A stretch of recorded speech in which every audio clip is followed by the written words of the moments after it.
Assalamualaikum warahmatullahi wabarakatuh. Selamat pagi, Bapak, Ibu, dan teman-teman semua. Terima kasih atas kesempatan yang telah diberikan.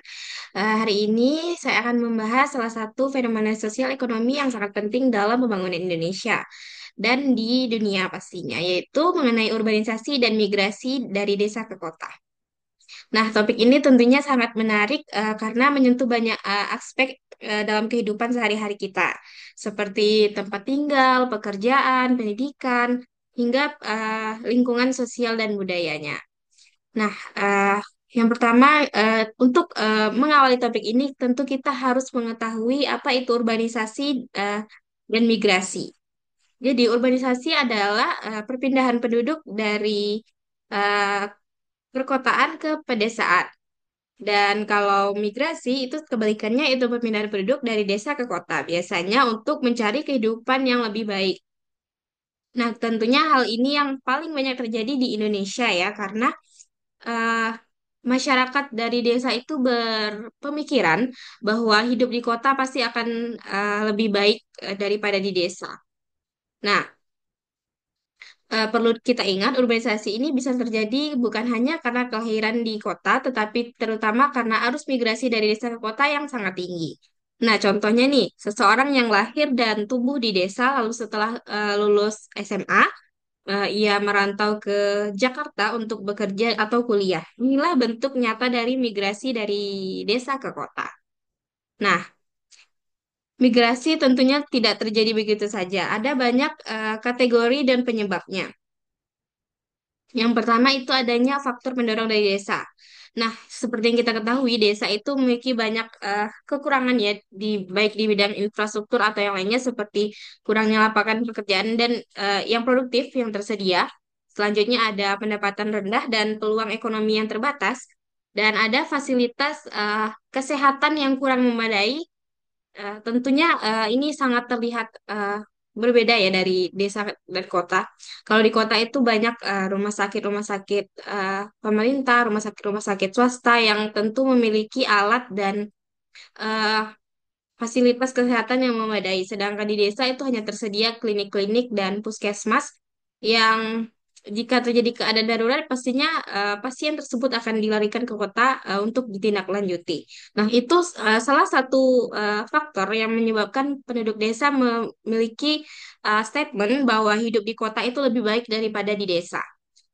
Nah, tentunya juga yang sudah saya singgung tadi seperti infrastruktur yang belum merata, baik seperti jalan, listrik, internet, dan yang lainnya.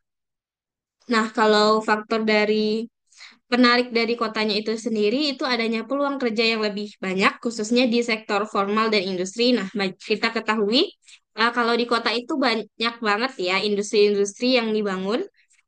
Selanjutnya itu ada gaji dan jenjang karir yang lebih baik. Nah, seperti yang dibahas tadi, pastinya masyarakat desa yang berpindah ke kota itu memiliki pemikiran bahwa hidup di kota itu ah, memiliki gaji yang lebih bagus dan hidup yang lebih baik. Nah, selanjutnya itu ada akses pendidikan yang tinggi dan layanan kesehatan modern. Dan yang terakhir itu adanya gaya hidup kota yang dianggap lebih modern dan menjanjikan. Nah, dari faktor-faktor penarik dari kota ini yang menyebabkan penduduk dari desa yakin untuk pindah ke kota. Contoh nyatanya nih, banyak lulusan SMA dari desa yang memilih kuliah di kota besar karena tidak ada universitas yang bagus di daerahnya. Eh, Selanjutnya itu kita bahas mengenai dampak positif urbanisasi bagi kota. Nah, yang pertama itu adanya pertumbuhan ekonomi. Seperti yang kita ketahui tadi, kota itu banyak sektor-sektor formal seperti industri. Nah, kota ini menjadi pusat bisnis dan industri yang mana terjadinya pertumbuhan ekonomi yang pesat. Selanjutnya adanya inovasi dan teknologi, yang mana perkotaan lebih terbuka terhadap ide dan teknologi baru. Dan adanya ketersediaan tenaga kerja, yang mana kota mendapat suplai tenaga kerja dari desa. Dan terakhir ada keragaman sosial dan budaya. Tentunya keragaman sosial dan budaya ini terus muncul interaksi antar berbagai suku dan budaya. Misalnya nih di Jakarta itu penduduk lokalnya dari suku Betawi itu sudah sangat minim eh, lebih banyak pendatang dibandingkan eh, penduduk asli dari kota Jakartanya. Nah, yang selanjutnya kita bahas mengenai dampak negatif urbanisasi bagi kota. Yang pertama itu adanya kepadatan penduduk. Nah, jadi setelah statement penduduk, wah hidup di kota lebih baik nih. Jadi mereka penduduk kota tentunya akan semakin bertambah. Nah, dengan adanya penambahan penduduk ini, kota menjadi penuh sesak dan sulit ditata, yang mana akan menyebabkan tata kelola eh, geografis kota itu menjadi buruk. Selanjutnya itu adanya kemacetan dan polusi. Seperti yang kita ketahui, Jakarta itu menjadi kota yang sangat macet ya, dan polusi ada di mana-mana, jumlah kendaraan meningkat drastis. Tentunya hal ini perlu adanya kebijakan pemerintah untuk menanggulangi hal ini. Seperti mungkin kendaraan umum lebih diperbanyak lagi agar masyarakat lebih memilih untuk menggunakan kendaraan umum dibandingkan kendaraan pribadi. Nah, banyaknya kemiskinan di perkotaan juga merupakan dampak negatif dari urbanisasi bagi kota, yang mana banyak pendatang bekerja di sektor informal dengan penghasilan yang rendah. Selanjutnya ada pemukiman kumuh, yang mana banyak warga tinggal di tempat yang tidak layak karena mahalnya perumahan yang tersedia di kota. Selanjutnya itu ada tekanan pada layanan publik, yang mana air bersih, sanitasi, transportasi eh, umum menjadi kewalahan bagi kota tersebut. Nah, contohnya nih, kawasan padat seperti Tambora di Jakarta adalah hasil dari urbanisasi yang tidak terkendali. Selanjutnya, setelah kita membahas dampak negatif urbanisasi bagi kota, kita bahas mengenai dampak migrasi bagi daerah asal atau desa. Nah, tentunya dampak ini memiliki dampak positif dan negatifnya. Kalau dari dampak positifnya sendiri itu ada remitansi atau kiriman uang dari kota yang membantu ekonomi keluarga di desa. Selanjutnya itu ada mendorong pembangunan melalui investasi warga perantauan. Nah, seperti yang kita ketahui banyak nih terjadi di Indonesia. Para para pekerja yang sudah atau mungkin wira swasta lah yang berhasil di kota dan mereka melakukan investasi di desa asalnya seperti membangun masjid, membangun sekolah. Nah, ini tentu akan mendorong pembangunan melalui investasi dari warga-warga perantauan yang sukses di kota. Mas, tentu dampak negatifnya juga ada dari migrasi ini. Yang pertama adanya kehilangan tenaga kerja muda yang produktif di desa. Selanjutnya adanya populasi menua karena hanya lansia yang tersisa dan adanya layanan publik seperti sekolah, pasar itu bisa mati karena tidak ada lagi penduduk atau usia produktif yang menggerakkan pasar tersebut. Nah, bahkan ada desa-desa yang hampir kosong karena banyak warganya yang merantau ke kota besar ataupun ke luar negeri. Nah, setelah kita membahas dampak-dampak dari migrasi dan urbanisasi nih, kita selanjutnya bahas mengenai studi kasus yang terjadi di Indonesia.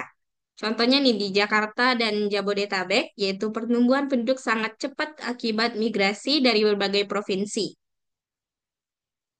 Yang kedua itu adanya kota-kota besar lainnya seperti Surabaya, Medan, Makassar ini juga mengalami peningkatan urbanisasi pesat karena yang seperti yang kita ketahui di kota-kota besar tersebut terdapat banyak industri-industri dan sektor formal maupun informal penyedia lapangan pekerjaan. Nah, selanjutnya itu ada daerah seperti Jawa, mungkin Jawa Tengah, NTB, dan Sumbar itu mengalami banyak brain drain atau eh, Brandon karena generasi mudanya pindah ke kota besar. Nah, urbanisasi di Indonesia umumnya itu tidak seimbang karena kota-kota besar tumbuh pesat sedangkan desa dan kota kecil tertinggal. Ini tentunya terjadi kesenjangan sosial dan kesenjangan ekonomi yang sangat jomplang antara penduduk di daerah kota besar dan desa ataupun kota-kota kecil. Nah, setelah kita bahas studi kasus Indonesia, selanjutnya kita bahas mengenai tantangan apa saja sih yang dihadapi oleh pemerintah. Nah, tantangan yang pertama itu bagaimana cara mengendalikan arus migrasi agar tidak membebani kota.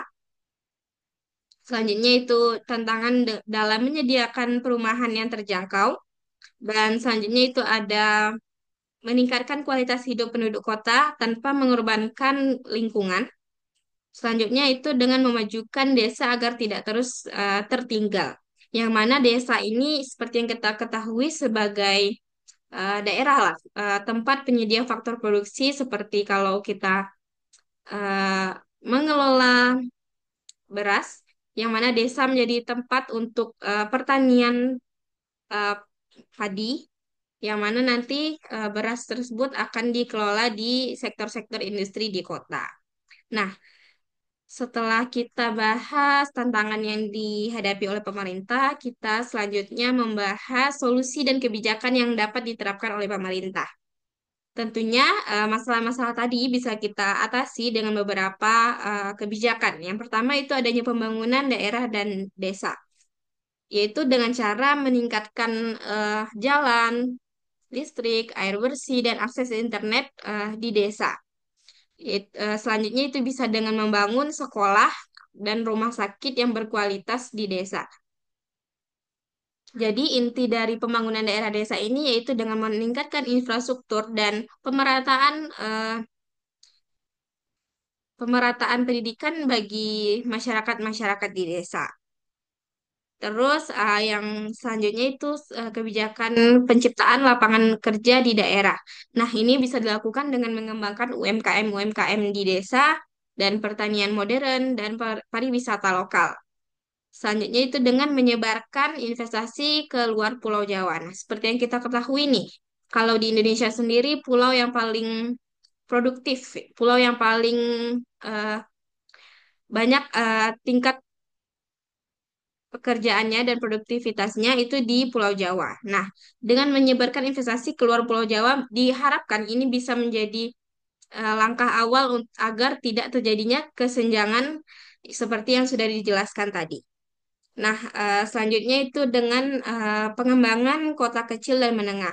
Tidak semua orang tentunya harus pindah ke kota besar, tapi kita juga bisa mengembangkan kota-kota kecil yang harus dijadikan tempat tinggal dan pekerjaan yang layak. Jadi, eh, statement-statement orang untuk pindah ke Jakarta berkurang karena adanya pengembangan kota-kota kecil lainnya yang mana tersedia.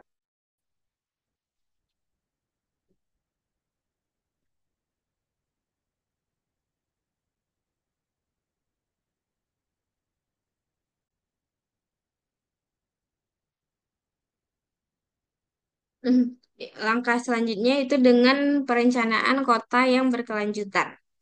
Nah, perencanaan ini tentunya perlu perencanaan atau tata kelola yang baik agar eh, terciptanya tata kota yang baik seperti transportasi massal, ruang terbuka, hijau, dan hunian vertikal. Nah, jadi setelah yang kita bahas tadi seperti dari apa itu urbanisasi dan migrasi, bagaimana dampaknya terhadap urbanisasi dan migrasi, dan juga tantangan-tantangan yang dihadapi oleh pemerintah, dan juga ada kebijakan dan solusi yang bisa diterapkan. Jadi, urbanisasi dan migrasi dari desa ke kota adalah proses yang alami dan akan terus terjadi. Namun, tanpa adanya manajemen dan kebijakan yang tepat bisa menimbulkan masalah sosial dan ekonomi di lingkungan. Maka kita perlu membangun desa dan kota yang secara seimbang agar Indonesia bisa tumbuh menjadi lebih inklusif dan berkelanjutan. Nah, demikian presentasi dari saya. Semoga bisa memberi gambaran yang jelas mengenai urbanisasi dan migrasi dari desa ke kota. Terima kasih atas perhatian teman-teman dan eh, Bapak dan Ibu semua. Saya harap eh, teman-teman semua bisa memahami pemaparan materi dari saya. Eh, Jika ada hal yang ingin ditanyakan, boleh diberikan di kolom di bawah. Dan terima kasih. Sekian dari saya. Mohon maaf bila ada perkataan yang salah. Wassalamualaikum warahmatullahi wabarakatuh.